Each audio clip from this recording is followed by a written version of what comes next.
Comme d'habitude, j'enlève dès à présent les clucs, parce que j'ai investi dans une... Enfin, je me suis fait offrir pour mon anniversaire une nouvelle ring light. Finalement, il s'est passé beaucoup plus de temps que prévu entre le tournage de la première partie de cette vidéo et ce tournage-là. Voilà, plus d'un mois, à vrai dire, pour être honnête. Entre-temps, moi, j'ai fêté mes 28 ans, le 1er mars, comme Justin Bieber et Kesha.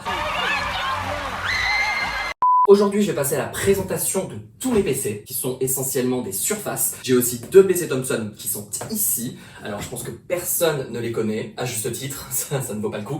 Mais je fais des erreurs à votre place, donc moi je suis très content de les avoir testés. Et pour finir, j'ai celui-ci, qui est un Chromebook Pixel de 2013, le tout premier Chromebook Pixel de Google, qui est iconique comme bug. En fait, comme tout ce que je présente, évidemment, je dis que c'est iconique, mais c'est vrai, celui-ci c'est le tout premier laptop de Google, quoi. Si vous avez suivi ma première vidéo, voilà, qui s'affiche, je ne sais pas comment on fait pour afficher les trucs, mais bon, cliquez sur mon profil, sur ma chaîne YouTube, et de toute façon, il y aura que 2 vidéos. Vous savez que là, on va passer dans la partie accumulation de ma collection. Quand je dis accumulation, c'est vrai, parce que pourquoi avoir 6 surfaces? Je pourrais honnêtement pas répondre à cette question. Aussi, j'ai chargé toutes les surfaces et tout ce que je pouvais charger, parce que vous allez le voir, il y en a qui ont plus de batterie, notamment le Chromebook Pixel. Je vais expliquer pourquoi. Comme pour la première vidéo, je vais les présenter de façon chronologique. En tout cas, je vais commencer par les surfaces et ensuite, on verra.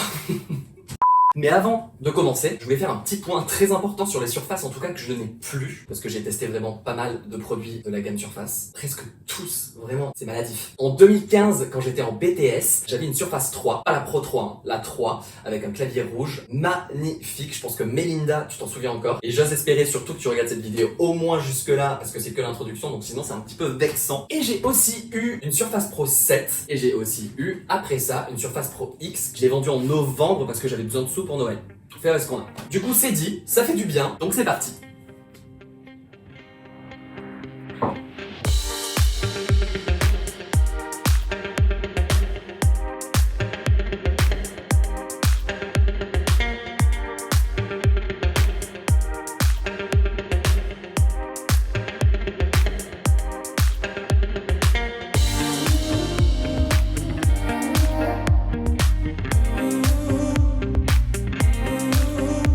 On va commencer avec le plus gros flop à ce jour de Microsoft. C'est la Surface RT. Elle est sortie en 2012 et c'était l'entrée de Microsoft sur le marché de constructeurs de PC. C'est pas clair. C'est le premier PC portable. C'était une tablette, mais c'était un PC.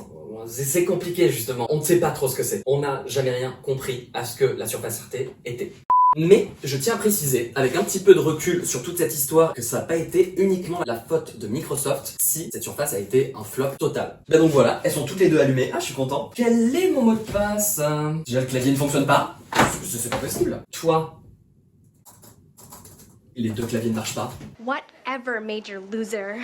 Pour recontextualiser en tout cas, en 2012, Microsoft a sorti Windows 8, le Windows le plus mal aimé honnêtement de l'histoire, avec Windows Vista, parce qu'en fait il était destiné à une interface tactile. On le voit avec toutes les petites tuiles là. Cette interface, c'est très difficile à dire, cette interface est super cool. On a nos petites applications et tout ça, comme un peu sur un gros smartphone. Sauf que forcément quand t'as un PC qui est pas tactile, c'est un peu compliqué à utiliser. Je vais commencer par présenter du coup forcément celle-ci, donc...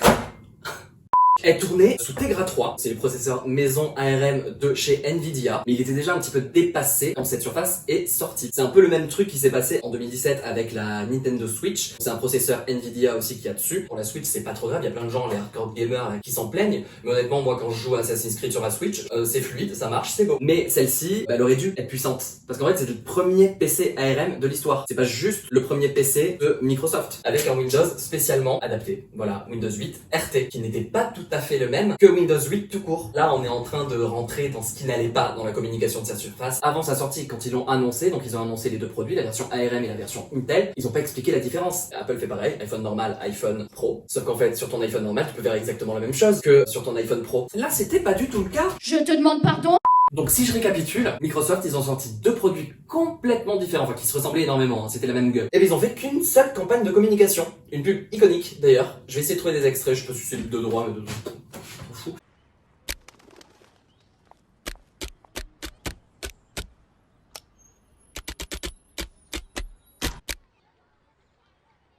Mais dans cette pub, comme vous pouvez le constater, on sait pas quelle surface on voit. Ils expliquent qu'il y a le type cover, la surface, que ça se clip de façon magnétique, que c'est génial, blablabli, blablabla. Ok, super, mais le consommateur lambda, il comprend pas qu'il y a deux modèles différents. Parce que à cette époque-là, c'était inédit qu'il y ait une différence de processeur dans une même gamme et dans une même campagne de communication. Enfin, vraiment, c'est n'importe quoi avec le recul, hein. Donc toute cette confusion, elle a duré quand même quelques semaines, mais très vite, sur tous les forums, il y a des consommateurs qui ont commencé à se plaindre et à dire « j'arrive pas à installer des applications sur ma surface ». Effectivement, c'est normal, puisque c'était impossible d'installer soi-même des applications sur cette surface. Il fallait obligatoirement passer par le Windows Store. Windows Store qui venait de sortir un an plus tôt avec Windows Phone 7, contrairement à Android et l'App Store, qui avaient déjà 3-4 ans derrière eux, avec une liste d'applications énorme. Le Windows Store qui avait à peine un an, il y avait genre VLC, Asphalt et GTA. C'est à peu près tout, et c'est quand même relativement nul. En ça.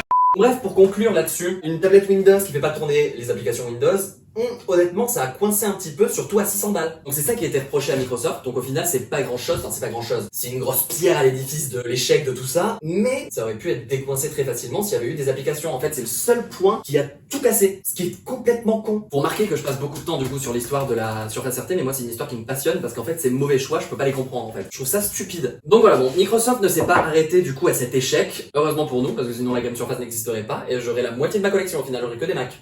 Dommage. Ils ont fait un deuxième modèle qui corrigeait tous les problèmes de cette première surface, c'est-à-dire le manque de puissance et un écran qui n'était pas Full HD. Je la mets de côté et on passe à la Surface 2. C'est ce que la Surface RT aurait dû être Day One, dès que c'est sorti. La Surface 1, elle était pas spécialement pratique à tenir sur les genoux, parce que le kickstand, le petit trépied qu'il y a derrière, pour que ça tienne, il avait qu'une seule position. Donc forcément, ça tombait systématiquement. Enfin en tout cas, c'était trop droit, c'était relativement peu pratique. Donc ce qu'ils ont fait avec cette surface-là, c'est qu'ils ont rajouté une deuxième position. C'était génial. La taille des bordures, là on sait qu'on est en 2013. 2 cm de chaque côté, enfin honnêtement c'est très moche, hein, qu'on se le dise. Au moins, tu peux le tenir sans toucher l'écran. Ça c'est bien, mais c'est pas génial non plus. Ah oui, du coup je tiens à le dire, cette surface, aujourd'hui, elle est encore hyper fluide. Beaucoup plus fluide par exemple que mon Surface Book qui est le prochain PC du coup que je vais présenter. C'est juste qu'on peut plus rien faire dessus. Voilà, c'est ça qui est compliqué. Ces surfaces, elles ont été mises à jour et supportées en termes de sécurité pendant 10 ans, jusqu'en juin 2022. Bravo de la part de Microsoft, parce que à l'époque en 2012, iOS, c'était 2 mises à jour par iPhone par exemple, tu vois. D'autant plus que personne n'avait acheté ça. Enfin genre, il y en a même pas 1 million qui se sont vendus dans le monde. Ça fait peu. Donc c'est ça qui est plutôt bien parce que personne n'a acheté ça, donc il n'y avait pas de logique de continuer le suivi des mises à jour. Voilà, à part des gens chelous comme moi, personne n'a acheté ça. Cet échec ne les a pas découragés. Microsoft, ils ont perduré, ils ont forcé. Pendant 10 ans, ils ont continué à proposer des nouveaux modèles de Surface jusqu'à trouver un petit peu, je pense aux alentours de 2017, une gamme logique avec Surface Pro, Surface Book et Surface Laptop. Et je les ai tous, du coup. Surface, ce que ça devrait évoquer chez vous, c'est vraiment le MacBook de chez Microsoft. C'est cher pour ce que c'est, oui, c'est cher pour la puissance qu'il y a, mais c'est comme Apple, tu payes de la qualité. Alors que tu vas t'acheter un Asus ou un Acer, oui, effectivement, t'as le PC le plus puissant du marché, sauf qu'il est moche, il a un écran de merde, il a pas d'autonomie, il a un clavier de merde, il a un trackpad de merde, donc ça fait beaucoup. Moi je préfère avoir un truc qui est plutôt logique dans tout ce que ça propose, donc un super trackpad, bonne autonomie, blablabli, blablabla. J'ai passé beaucoup de temps sur ces deux premières surfaces, mais le prochain qui est juste ici, c'est mon Surface Book. Je vais vous expliquer pourquoi c'est ma surface préférée de tout ce qu'a sorti Microsoft depuis qu'ils ont commencé les surfaces.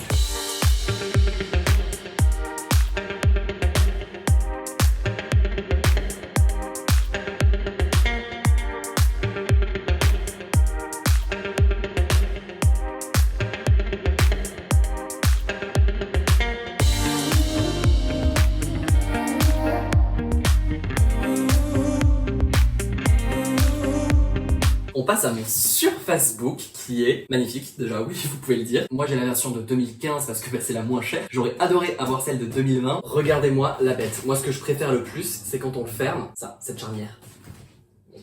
Genre, mais pourquoi surtout ce design? Vous allez le voir très vite, je vais vous le montrer encore plus vite.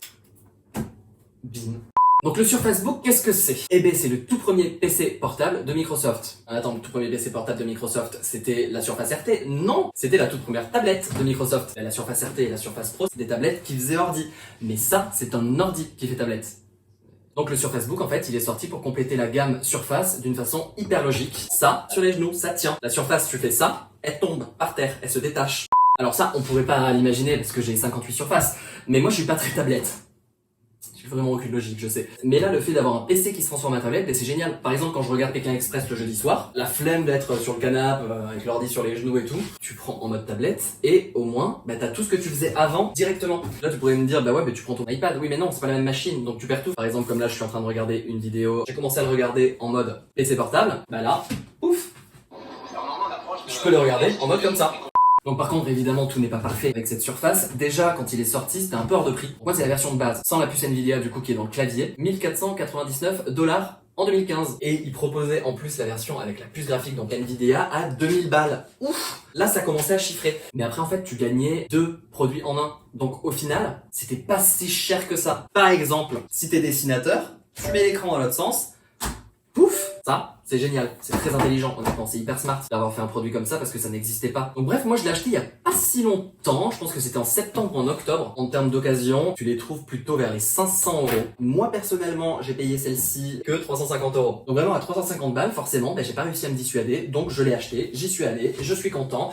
Donc moi j'ai vraiment hâte de faire sa vidéo dédiée en 2023, ça tient honnêtement toujours la route. Alors c'est vraiment pas puissant, je tiens à le préciser, mais c'est tellement agréable. Le clavier est exceptionnel, genre c'est mon clavier préféré de tous les PC que j'ai testé. Et vous commencez à comprendre que j'ai testé quand même pas mal de PC dans ma vie. Avant d'avoir ce Surface Book, mon clavier préféré c'était celui du PowerBook 17 pouces. Le trackpad digne d'Apple, exceptionnel aussi, et ça c'est très rare chez les PC d'avoir vraiment des bons trackpads. Ah, et j'ai pas parlé de l'autonomie aussi, parce qu'il y a 2 batteries, ça c'est très rare. Il y a une batterie, je sais pas combien de milliampères elle fait, enfin, on s'en fout des chiffres, mais ça dure, allez, 3-4 heures, juste en mode surf, voilà, en vidéo on est peut-être à 1h30, ce qui est pas énorme, mais c'est normal, hein. Elle a beaucoup vécu. Et avec la base, ça rajoute 5 ou 6 heures. Quand je regarde YouTube, allez, on est à 6-7 heures d'autonomie en tout. Oui. Et le plus important pour la gamme des surfaces, parce qu'on va y venir avec tout ce qui arrive là, c'est la seule surface que j'ai eue de ma vie qui chauffe pas. Et quand tu l'as sur les genoux, ce qui est génial, c'est que y a rien là, il y a juste une batterie en dessous, sur la base. Peu importe ce que tu fais, il y a aucune chaleur, donc ça c'est génial, même quand ça charge. Bon oui, t'entends les ventilateurs, ils sont là, c'est ici que ça chauffe en fait, mais ça souffle pas comme toutes les autres surfaces que j'ai, qui sont tarées, on dirait des aspirateurs. C'est le seul défaut, selon moi, qu'il y a dans toutes les gammes de surface, c'est la chaleur et le bruit des ventilateurs. C'est un petit peu pour ça que je préfère utiliser ce Surface Book là. Pendant l'intro, je parlais de ma Surface Pro 7, c'est pour ça que je m'en suis débarrassé. Elle chauffait, mais ça me brûlait les mains si je l'avais en mode tablette dans les mains et que je regardais une vidéo YouTube. Donc je l'ai fait changer 3 fois par Microsoft. Ils ont même pas posé de questions, hein. Les 3 ont eu le même problème et en plus de ça, j'avais un problème d'autonomie et l'autonomie descendait en fait de 5 en 5. Donc j'avais que 3 heures d'autonomie, c'était un petit peu chiant. Donc du coup, j'ai acheté la Surface Pro X qui avait aucun problème parce que c'était sous ARM avec le processeur SQ1. Vraiment, je la regrette déjà. Enfin, j'aurais trop aimé avoir eu l'idée de commencer cette vidéo YouTube avant novembre. Voilà, puisque je l'ai vendue en novembre pour la présenter. Et du coup, j'ai tout dit pour ce Surface Book. On va passer à ma Surface Go de 2018.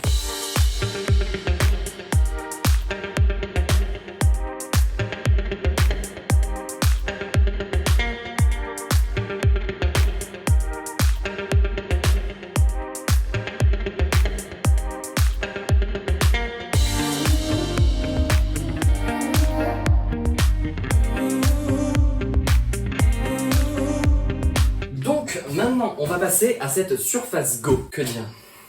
Beaucoup trop de mauvaises idées. C'est un peu une nullité, mais moi je l'aime bien parce que c'est le successeur spirituel justement de la Surface RT que j'ai présenté tout à l'heure en premier, avec à peu près les mêmes défauts. Pas assez puissante, trop chère à sa sortie. Moi je l'ai pas eu cher, je l'ai acheté à Paris à 150€ avec le clavier. Ça va. Pour ce prix-là, honnêtement, je peux le conseiller à tout le monde. Mais l'avantage, c'est que tu peux installer toutes les applications dessus, puisque c'est du Intel. Mais quand je dis qu'elle est pas assez puissante, elle tourne sous Intel avec un processeur Pentium. Enfin chez Intel, c'est tellement des processeurs nuls, et Intel Pentium, que même Intel en fait n'en produit plus.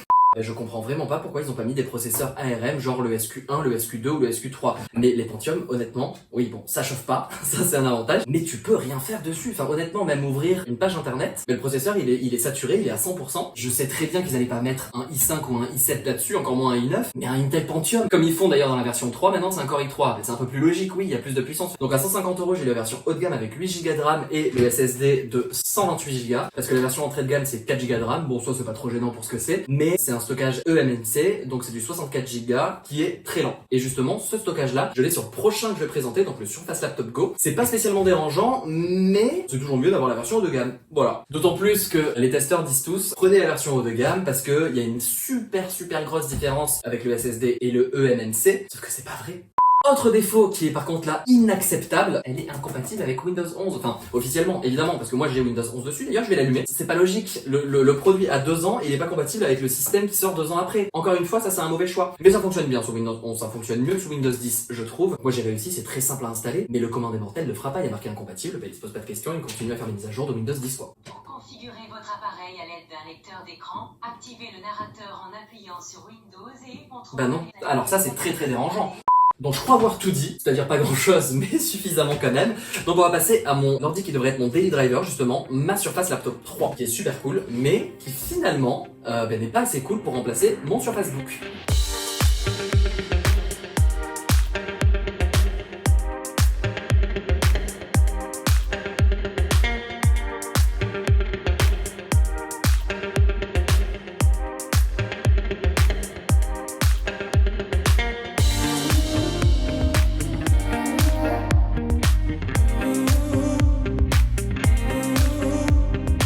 Voici, la voilà, mon petit Surface Laptop 3. Alors oui, j'ai un petit souci d'ailleurs de masculin-féminin avec les Surfaces parce que je considère que là c'est un ordi portable donc c'est un Surface Laptop, mais c'est une Surface Pro par exemple parce que c'est une tablette.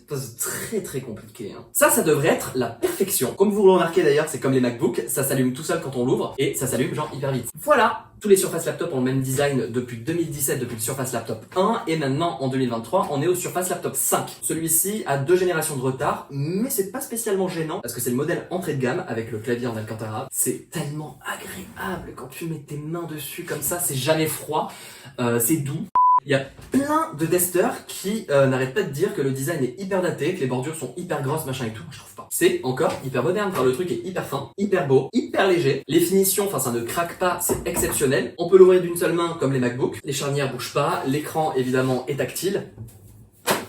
C'est génial. Moi, personnellement, j'aurais préféré prendre la version noire. Elle était beaucoup plus chère parce que je vais expliquer comment je l'ai eu. À la base, je voulais remplacer mon Surface Book pour le Surface Book 3. Il se trouve d'occasion à peu près vers les 1000 €. Et alors que celle-ci, je l'ai trouvée en promo, 479 €. Normalement, il coûtait 1149 € il y a 2 ans. Donc là, le Surface Laptop 5 est toujours à 1149 €. Eux, au moins, ils augmentent pas leur prix contrairement à Apple. À moins de 500 balles, ça, il y a aucune concurrence possible sur le marché. Non mais, honnêtement, là vraiment, vous voyez ce truc-là à moins de 500 €. Foncez. À 500 €, je lui mets 10 sur 10. À 1100, je pourrais me permettre d'être un peu plus critique. Parce que, comme je fais que le dire, ça chauffe. Mais là, je pourrais juste être comme ça, et les ventilateurs pourraient se mettre à tourner et faire le bruit d'un aspirateur.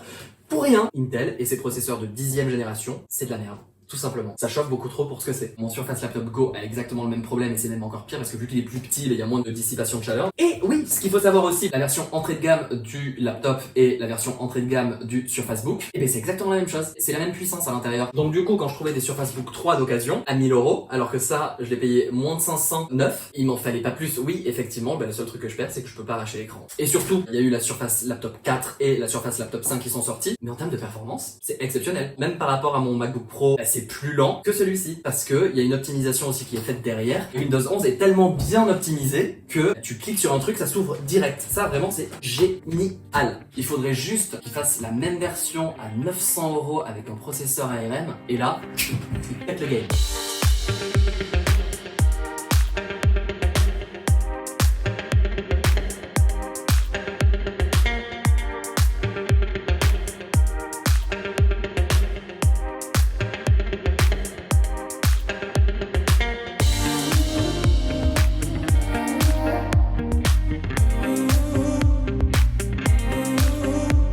Surface Laptop Go. J'ai eu un super deal et j'étais obligé de l'acheter. On va l'allumer aussi. Voilà. Parfait. Celui-ci, je l'ai acheté il y a pas si longtemps que ça. 300 €. Sur le bon coin. J'ai dû aller jusqu'à Saint-Denis pour l'acheter. C'est vraiment parce que c'était une bonne affaire. Hein. Le mec m'avait dit, moi j'arrive à rien installer dessus, il y a que 64 Go, donc il y a pas assez de place. C'est pour ça que je m'en débarrasse. Par exemple, quand on est en cours à la fac ou je ne sais quoi, ça devrait pas vous déranger. Ne vous posez pas de questions. Dans le pire des cas, vous branchez une clé USB et ça fera le taf. Pour beaucoup moins cher que 100 € les 64 Go supplémentaires. Contrairement à la Surface Go que j'ai jamais utilisée, ça, je l'ai vraiment utilisé. Mais j'en avais trop marre en fait du son des ventilateurs dès que je regarde une vidéo sur YouTube. Ça chauffe tellement que quand les ventilateurs sont au maximum, ça se refroidit pas assez et il est obligé de brider ses performances. On a déjà vu ça, c'était sur la Surface Pro 7. Mais là, je trouve que c'est encore pire. Donc je pensais que c'était un défaut du mien, donc je me suis baladé sur les internets. Très vite, sur Reddit, j'ai vu que toutes ces surfaces-là ont ce problème. Parce qu'en fait, quand on regarde les tests sur Clubic, sur les numériques, ou tous les testeurs américains que je regarde sur YouTube, et qui ont testé ce produit, personne ne parle du fait que ça fait du bruit, que ça chauffe. Les gens disent, c'est un portable idéal pour les étudiants, c'est pas trop cher, les performances sont bonnes, l'autonomie aussi, mais tout est faux. Bah là, il est déjà chaud, j'ai rien fait. Voilà, mais il est tiède. T'es en train de regarder des vidéos YouTube, tu sais, tu mets l'image en incrustation sur le côté, donc tu surfes en même temps, et la vidéo s'arrête, parce qu'il est plus capable de la lire et de faire internet en même temps. Genre, c'est pas du tout multitâche, alors que ça a la puissance d'être multitâche, puisque même ton Surface Book, qui est 2 fois moins puissant que ça, permet aussi de faire du multitâche. Et sachez surtout que si vous achetez la version 2, donc le Surface Laptop Go 2, c'est sous les processeurs Intel de 11e génération, et donc il n'y a pas ce problème de chauffe. J'ai tout dit sur celui-ci, surtout ne l'achetez pas, achetez le 2. Bon, après vraiment, si vous vous envoyez un à 200 balles, oui, prenez-le, à ce prix-là, vous aurez jamais mieux, même si ça chauffe trop. Bon, on a fini avec mes produits Surface, donc ça c'est plutôt cool. Donc il me reste 3 ordi, et je vais commencer par mon Chromebook Pixel.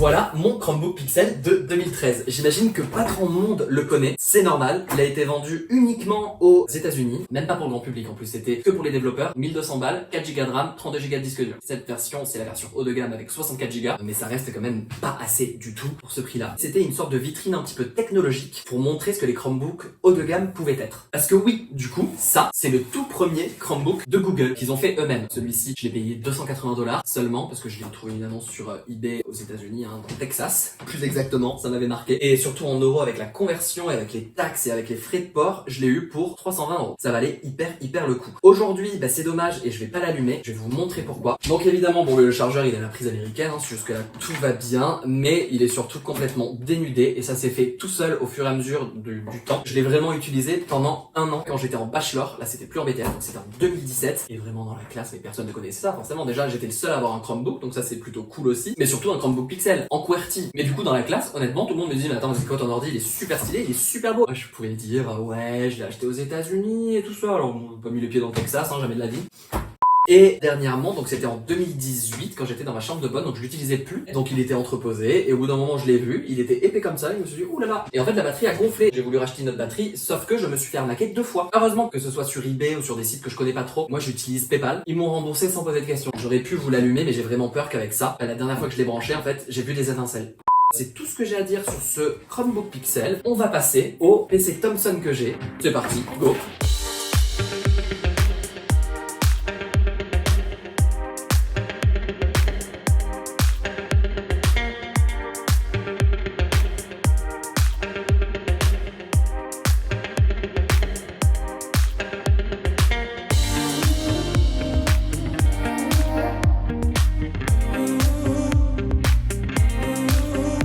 Là, c'est sûr, vous allez me dire, c'est quoi Thomson? Ça n'existe plus. Hélas, si. Donc ça, c'est le Thomson, me rappelle pas du nom, et ça, c'est le Thomson, me rappelle pas du nom non plus.